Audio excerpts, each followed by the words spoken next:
सभी कोटि कोटि मेरे परिवारजनों से मिलने का अवसर मिला है। मन की बात में आप सबका स्वागत है। कुछ दिन पहले देश ने एक ऐसी उपलब्धि हासिल की है जो हम सभी को प्रेरणा देती है। भारत के सामर्थ्य के प्रति एक नया विश्वास जगाती है। आप लोग क्रिकेट के मैदान पर टीम इंडिया के किसी बैट्समैन की सेंचुरी सुनकर खुश होते होंगे, लेकिन भारत ने एक और मैदान में सेंचुरी लगाई है और वो बहुत विशेष है। इस महीने 5 तारीख को देश में यूनिकॉर्न की संख्या 100 के आंकड़े तक पहुंच गई है। और आपको तो पता ही है, एक यूनिकॉर्न यानी कम से कम 7,500 करोड़ रुपए का स्टार्टअप। इन यूनिकॉर्न्स का कुल वैल्यूएशन $330 बिलियन यानी 25 लाख करोड़ रुपयों से भी ज्यादा है। निश्चित रूप से ये बात हर भारतीय के लिए गर्व करने वाली बात है। आपको यह जानकर भी हैरानी होगी कि हमारे कुल यूनिकॉर्न में से 44 पिछले साल बने थे। इतना ही नहीं, इस वर्ष के 3-4 महीने में ही 14 और नए यूनिकॉर्न बन गए। इसका मतलब यह हुआ कि ग्लोबल पैंडेमिक के इस दौर में भी हमारे स्टार्टअप्स वेल्थ और वैल्यू क्रिएट करते रहे। इंडियन यूनिकॉर्न्स का average annual growth rate USA, UK और अन्य कई देशों से भी ज्यादा है। एनालिस्ट का तो ये भी कहना है कि आने वाले वर्षों में इस संख्या में तेज उछाल देखने को मिलेगी। एक अच्छी बात ये भी है कि हमारे यूनिकॉर्न्स डाइवर्सिफाइंग है। ये e commerce, fintech, edtech, biotech जैसे कई क्षेत्रों में काम कर रहे हैं। एक और बात जिसे मैं ज्यादा अहम मानता हूं वो ये है कि स्टार्टअप्स की दुनिया न्यू इंडिया की स्पिरिट को रिफ्लेक्ट कर रही है। आज भारत का स्टार्टअप इकोसिस्टम सिर्फ बड़े शहरों तक ही सीमित नहीं है। छोटे छोटे शहरों और कस्बों से भी एंटरप्रेन्योर सामने आ रहे हैं। इससे पता चलता है कि भारत में जिसके पास इनोवेटिव आइडिया है वो वेल्थ क्रिएट कर सकता है। साथियों, देश की इस सफलता के पीछे देश की युवा शक्ति, देश के टैलेंट और सरकार सभी मिलकर के प्रयास कर रहे हैं। हर किसी का योगदान है। लेकिन इसमें एक और बात महत्वपूर्ण है, वो है स्टार्टअप वर्ल्ड में राइट मेंटरिंग यानी सही मार्गदर्शन। एक अच्छा मेंटर स्टार्टअप को नई ऊंचाइयों तक ले जा सकता है। वह फाउंडर्स को राइट डिसीजन के लिए हर तरह से गाइड कर सकता है। मुझे इस बात का गर्व है कि भारत में ऐसे बहुत से मेंटर्स हैं जिन्होंने स्टार्टअप्स को आगे बढ़ाने के लिए खुद को समर्पित कर दिया है। श्रीधर वेम्बू जी को हाल ही में पद्म सम्मान मिला है। वह खुद एक सफल एंटरप्रेन्योर है, लेकिन अब उन्होंने दूसरे एंटरप्रेन्योर को ग्रूम करने का भी बीड़ा उठाया है। श्रीधर जी ने अपना काम ग्रामीण इलाके से शुरू किया है। वे ग्रामीण युवाओं को गांव में ही रहकर इस क्षेत्र में कुछ करने के लिए प्रोत्साहित कर रहे हैं। हमारे यहाँ मदन पड़ाकी जैसे लोग भी हैं जिन्होंने रूरल एंटरप्रेन्योर्स को बढ़ावा देने के लिए 2014 में वन ब्रिज नाम का प्लेटफॉर्म बनाया था। आज वन ब्रिज दक्षिण और पूर्वी भारत के 75 से अधिक जिलों में मौजूद है। इससे जुड़े 9,000 से अधिक रूरल एंटरप्रेन्योर्स ग्रामीण उपभोक्ताओं को अपनी सेवाएं उपलब्ध करा रहे हैं। मीरा शेनॉय जी भी ऐसी ही एक मिसाल है। वो रूरल, ट्राइबल और डिसेबल यूथ के लिए मार्केट लिंक स्किल ट्रेनिंग के क्षेत्र में उल्लेखनीय कार्य कर रही है। मैंने यहाँ तो कुछ ही नाम लिए हैं, लेकिन आज हमारे बीच मेंटर्स की कमी नहीं है। हमारे लिए यह बहुत प्रसन्नता की बात है कि स्टार्टअप्स के लिए आज देश में एक पूरा सपोर्ट सिस्टम तैयार हो रहा है। मुझे विश्वास है कि आने वाले समय में हमें भारत के स्टार्टअप वर्ल्ड के प्रगति की नई उड़ान देखने को मिलेगी। साथियों, कुछ दिनों पहले मुझे एक ऐसी इंटरेस्टिंग और अट्रैक्टिव चीज मिली जिसमें देशवासियों की क्रिएटिविटी और उनके आर्टिस्टिक टैलेंट का रंग भरा है। एक उपहार है जिसे तमिलनाडु के तंजावुर के एक सेल्फ हेल्प ग्रुप ने मुझे भेजा है। इस उपहार में भारतीयता की सुगंध है और मातृशक्ति के आशीर्वाद। मुझ पर उनके स्नेह की भी झलक है। यह एक स्पेशल तंजावुर डॉल है जिसे जीआई टैग भी मिला हुआ है। मैं तंजावुर सेल्फ हेल्प ग्रुप को विशेष धन्यवाद देता हूं कि उन्होंने मुझे स्थानीय संस्कृति में रचे बसे इस उपहार को भेजा। वैसे साथियों, ये तंजावुर डॉल जितनी खूबसूरत होती है, उतनी ही खूबसूरती से ये महिला सशक्तिकरण की नई गाथा भी लिख रही है। तंजावुर में महिलाओं के सेल्फ हेल्प ग्रुप्स के स्टोर और कियोस्क भी खुल रहे हैं। इसकी वजह से कितने ही गरीब परिवारों की जिंदगी बदल गई है। ऐसे कियोस्क और स्टोर्स की सहायता से महिलाएं अब अपने प्रोडक्ट ग्राहकों को सीधे बेच पा रही हैं। इस पहल को तारगईगल कई विनयी पोरुत्कल वीरप्पनई अंगाड़ी नाम दिया गया है। खास बात यह है कि इस पहल से 22 सेल्फ हेल्प ग्रुप जुड़े हुए हैं। आपको ये भी जानकर अच्छा लगेगा कि महिला सेल्फ हेल्प ग्रुप्स, महिला स्वयं सहायता समूह के ये स्टोर तंजावुर में बहुत ही प्राइम लोकेशन पर खुले हैं। इनकी देखरेख की पूरी जिम्मेदारी भी महिलाएं उठा रही हैं। ये महिला self help group Thanjavur doll और ब्रोंज लैंप जैसे जीआई प्रोडक्ट के अलावा खिलौने, मेट और आर्टिफिशियल ज्वेलरी भी बनाते हैं। ऐसे स्टोर की वजह से जीआई प्रोडक्ट्स के साथ साथ हैंडीक्राफ्ट के प्रोडक्ट की बिक्री में भी काफी तेजी देखने को मिली है। इस मुहिम की वजह से न केवल कारीगरों को बढ़ावा मिला है, बल्कि महिलाओं की आमदनी बढ़ने से उनका सशक्तिकरण भी हो रहा है।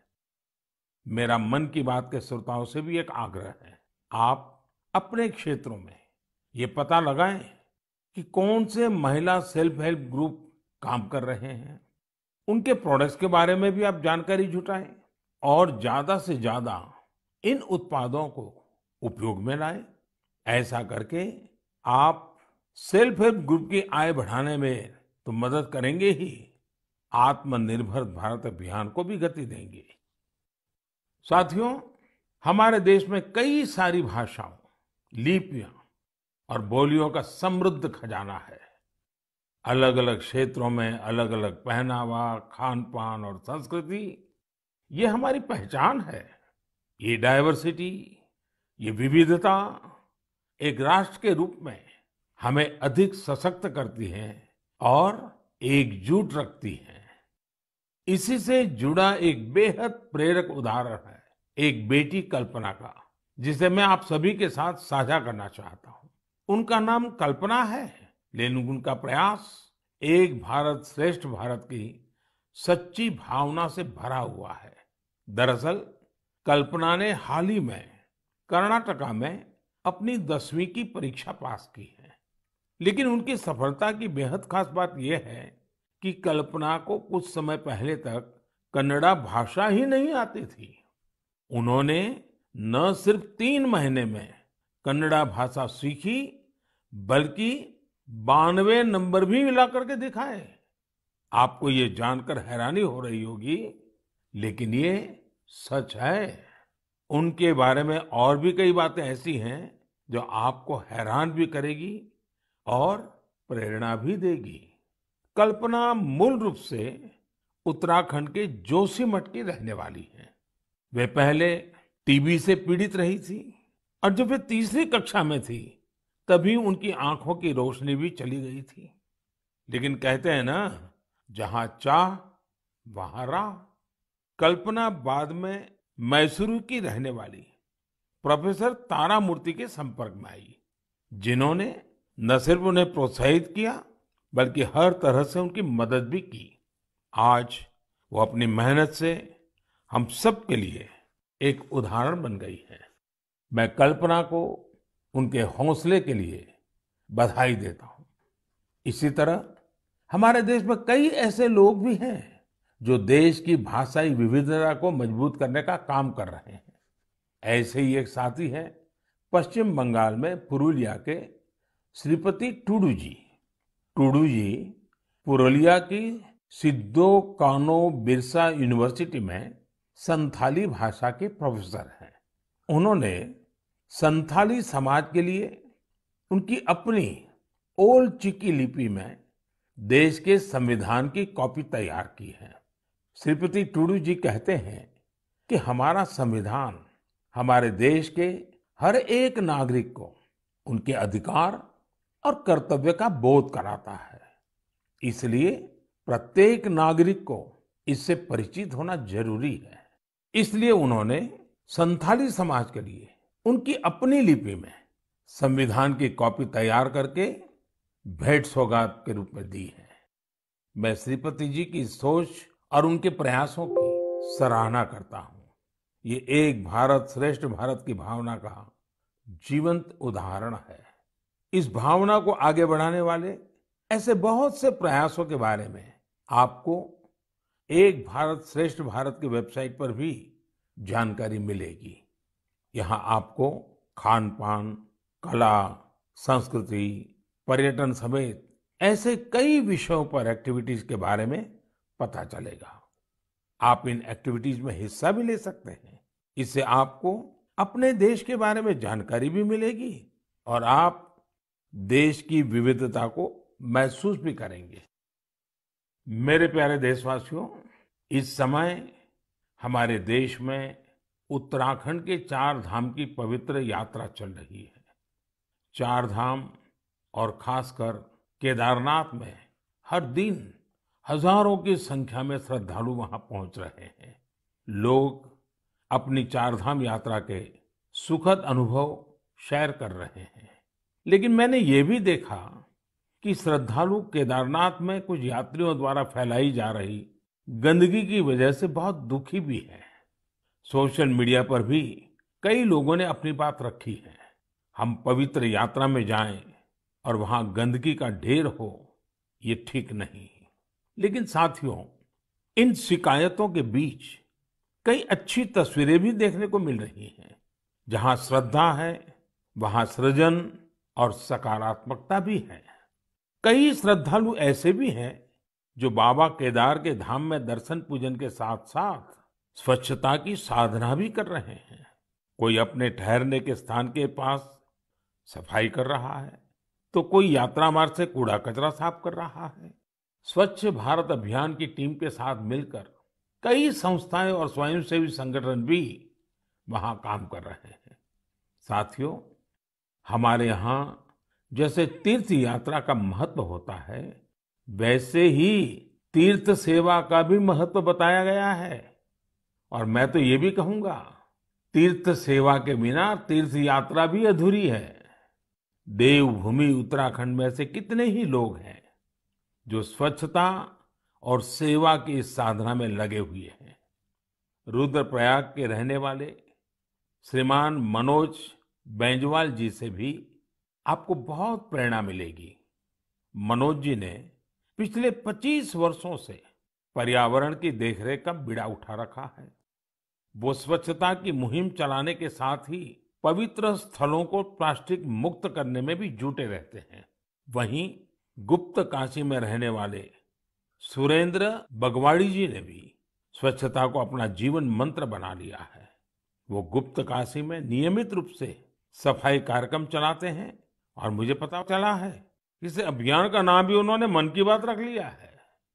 ऐसे ही देवर गांव की चंपा देवी जी पिछले 3 साल से अपने गांव की महिलाओं को कूड़ा प्रबंधन यानी वेस्ट मैनेजमेंट सिखा रही है। चंपा जी ने सैकड़ों पेड़ भी लगाए हैं और उन्होंने अपने परिश्रम से एक हरा भरा वन तैयार कर दिया है। साथियों, ऐसे ही लोगों के प्रयासों से देवभूमि और तीर्थों की वो दैवीय अनुभूति बनी हुई है, जिसे अनुभव करने के लिए हम वहां जाते हैं। इस देवत्व और आध्यात्मिकता को बनाए रखने की जिम्मेदारी हमारी भी तो है। अभी हमारे देश में चार धाम यात्रा के साथ साथ आने वाले समय में अमरनाथ यात्रा, पंढरपुर यात्रा और जगन्नाथ यात्रा जैसी कई यात्राएं होगी। सावन मास में तो शायद हर गांव में कोई न कोई मेला लगता है। साथियों, हम जहां कहीं भी जाए, इन तीर्थ क्षेत्रों की गरिमा बनी रहे, शुचिता, साफ सफाई, एक पवित्र वातावरण, हमें इसे कभी नहीं भूलना है। उसे जरूर बनाए रखें और इसलिए जरूरी है कि हम स्वच्छता के संकल्प को याद रखें। कुछ दिन बाद ही 5 जून को विश्व पर्यावरण दिवस के रूप में मनाता है। पर्यावरण को लेकर हमें अपने आसपास की सकारात्मक अभियान चलाने चाहिए और ये निरंतर करने वाला काम है। आप इस बार सबको साथ जोड़कर स्वच्छता और वृक्षारोपण के लिए कुछ प्रयास जरूर करें। आप खुद भी पेड़ लगाइए और दूसरों को भी प्रेरित करिए। मेरे प्यारे देशवासियों, अगले महीने 21 जून को हम 8वां अंतर्राष्ट्रीय योग दिवस मनाने वाले हैं। इस बार योग दिवस की थीम है योगा फॉर ह्यूमैनिटी। मैं आप सभी से योग दिवस को बहुत ही उत्साह के साथ मनाने का आग्रह करूंगा। हाँ, कोरोना से जुड़ी जरूरी सावधानियां भी बरतें। वैसे अब तो पूरी दुनिया में कोरोना को लेकर हालात पहले से कुछ बेहतर लग रहे हैं। अधिक से अधिक वैक्सीनेशन कवरेज की वजह से अब लोग पहले से कहीं ज्यादा बाहर भी निकल रहे हैं। इसलिए पूरी दुनिया में योग दिवस को लेकर काफी तैयारियां भी देखने को मिल रही हैं। कोरोना महामारी ने हम सभी को ये एहसास भी कराया है कि हमारे जीवन में स्वास्थ्य का कितना अधिक महत्व है और योग इसमें कितना बड़ा माध्यम है। लोग ये महसूस कर रहे हैं कि योग से फिजिकल, स्पिरिचुअल और इंटेलेक्चुअल वेलबीइंग को भी कितना बढ़ावा मिलता है। विश्व के टॉप बिजनेस पर्सन से लेकर फिल्म और स्पोर्ट्स पर्सनालिटीज तक, स्टूडेंट से लेकर सामान्य मानवी तक, सभी योग को अपने जीवन का अभिन्न अंग बना रहे हैं। मुझे पूरा विश्वास है कि दुनिया भर में योग की बढ़ती लोकप्रियता को देखकर आप सभी को बहुत अच्छा लगता होगा। साथियों, इस बार देश विदेश में योग दिवस पर होने वाले कुछ बेहद इनोवेटिव उदाहरणों के बारे में मुझे जानकारी मिली है। इन्हीं में से एक है गार्डियन रिंग। एक बड़ा ही यूनिक प्रोग्राम होगा। इसमें मूवमेंट ऑफ सन को सेलिब्रेट किया जाएगा। यानी सूरज जैसे जैसे यात्रा करेगा, धरती के अलग अलग हिस्सों से हम योग के जरिए उसका स्वागत करेंगे। अलग अलग देशों में इंडियन मिशंस वहां के लोकल टाइम के मुताबिक सूर्योदय के समय योग कार्यक्रम आयोजित करेंगे। एक देश के बाद दूसरे देश से कार्यक्रम शुरू होगा। पूरब से पश्चिम तक निरंतर यात्रा चलती रहेगी। फिर ऐसे ही ये आगे बढ़ता रहेगा। इन कार्यक्रमों की स्ट्रीमिंग भी इसी तरह एक के बाद एक जुड़ती जाएगी। यानी ये एक तरह का रिले योगा स्ट्रीमिंग इवेंट होगा। आप भी इसे जरूर देखिएगा। साथियों, हमारे देश में इस बार अमृत महोत्सव को ध्यान में रखते हुए देश के 75 प्रमुख स्थानों पर भी अंतर्राष्ट्रीय योग दिवस का आयोजन होगा। इस अवसर पर कई संगठन और देशवासी ने अपने अपने स्तर पर अपने अपने क्षेत्र की खास जगहों पर कुछ न कुछ इनोवेटिव करने की तैयारी कर रहे हैं। मैं आपसे भी ये आग्रह करूंगा, इस बार योग दिवस मनाने के लिए आप अपने शहर, कस्बे या गांव की किसी ऐसी जगह चुने जो सबसे खास हो। ये जगह कोई प्राचीन मंदिर और पर्यटन केंद्र हो सकता है, या फिर किसी प्रसिद्ध नदी, झील या तालाब का किनारा भी हो सकता है। इससे योग के साथ साथ आपके क्षेत्र की पहचान भी बढ़ेगी और पर्यटन को भी बढ़ावा मिलेगा। इस समय योग दिवस को लेकर 100 डे काउंटडाउन भी जारी है, या यूं कहें कि निजी और सामाजिक प्रयासों से जुड़े कार्यक्रम 3 महीने पहले ही शुरू हो चुके हैं। जैसा कि दिल्ली में 100वें दिन और 75वें दिन के काउंटडाउन प्रोग्राम्स हुए हैं, वहीं असम के शिवसागर में 50वें और हैदराबाद में 25वें काउंटडाउन इवेंट आयोजित किए गए। मैं चाहूंगा कि आप भी अपने यहाँ अभी से योग दिवस की तैयारियां शुरू कर दीजिए। ज्यादा से ज्यादा लोगों से मिलिए। हर किसी को योग दिवस के कार्यक्रम में जुड़ने के लिए आग्रह कीजिए, प्रेरित कीजिए। मुझे पूरा भरोसा है कि आप सभी योग दिवस में बढ़ चढ़कर हिस्सा लेंगे, साथ ही योग को अपने दैनिक जीवन में भी अपनाएंगे। साथियों, कुछ दिन पहले मैं जापान गया था। अपने कई कार्यक्रमों के बीच मुझे कुछ शानदार शख्सियतों से मिलने का मौका मिला। मैं मन की बात में आपसे उनके बारे में चर्चा करना चाहता हूँ। वे लोग हैं तो जापान के, लेकिन भारत के प्रति इनमें गजब का लगाव और प्रेम है। इनमें से एक है हिरोशी कोइके जी, जो एक जाने माने आर्ट डायरेक्टर है। आपको ये जानकर बहुत ही खुशी होगी कि इन्होंने महाभारत प्रोजेक्ट को डायरेक्ट किया है। इस प्रोजेक्ट की शुरुआत कंबोडिया में हुई थी और पिछले 9 सालों से ये निरंतर जारी है। हिरोशी कोइके जी हर काम बहुत ही अलग तरीके से करते हैं।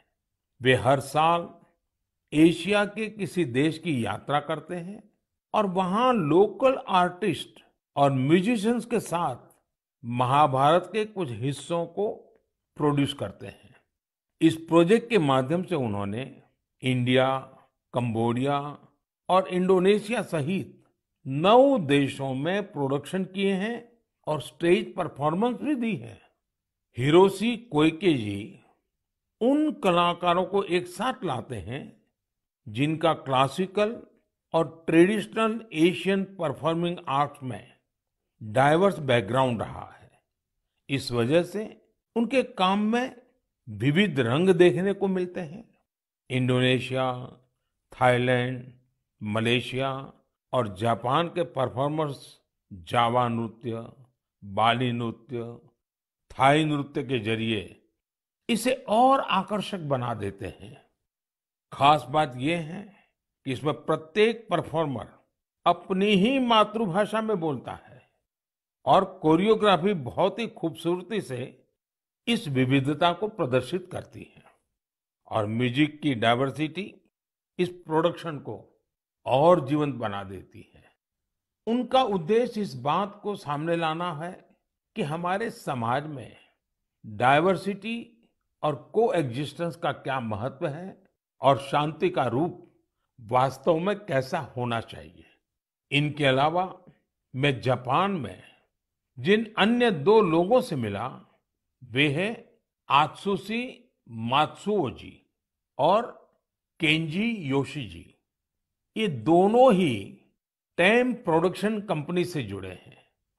इस कंपनी का संबंध रामायण की उस जापानीज एनिमेशन फिल्म से है जो 1993 में रिलीज हुई थी। यह प्रोजेक्ट जापान के बहुत ही मशहूर फिल्म डायरेक्टर युगो साकोजी से जुड़ा हुआ था। करीब 40 साल पहले 1983 में उन्हें पहली बार रामायण के बारे में पता चला था।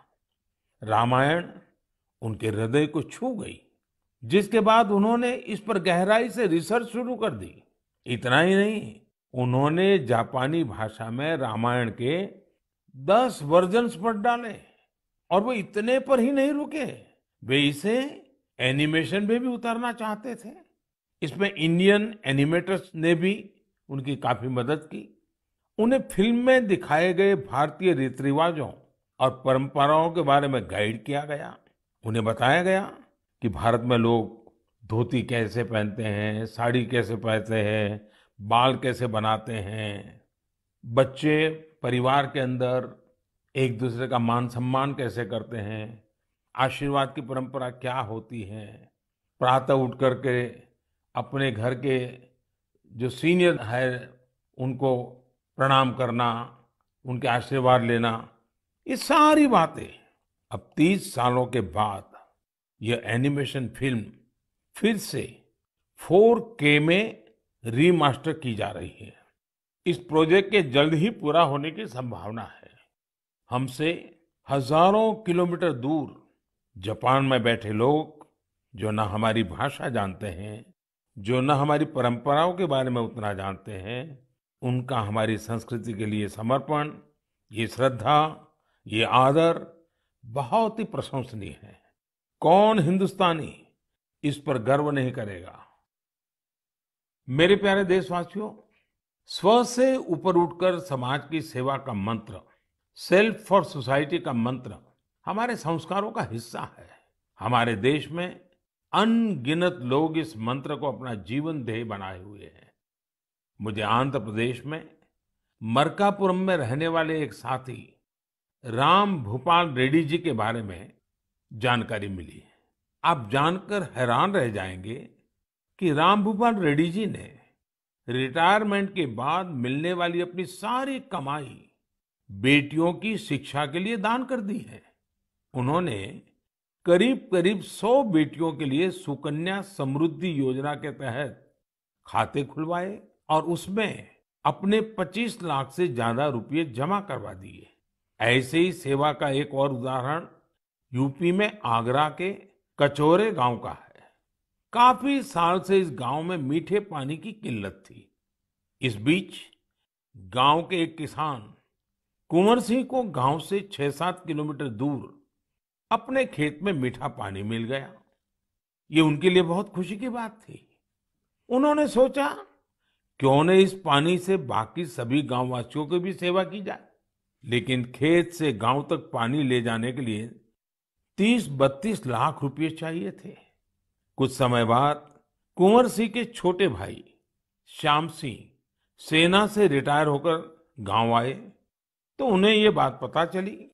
उन्होंने रिटायरमेंट पर मिली अपनी सारी धनराशि इस काम के लिए सौंप दी और खेत से गांव तक पाइपलाइन बिछाकर गांव वालों के लिए मीठा पानी पहुंचाया।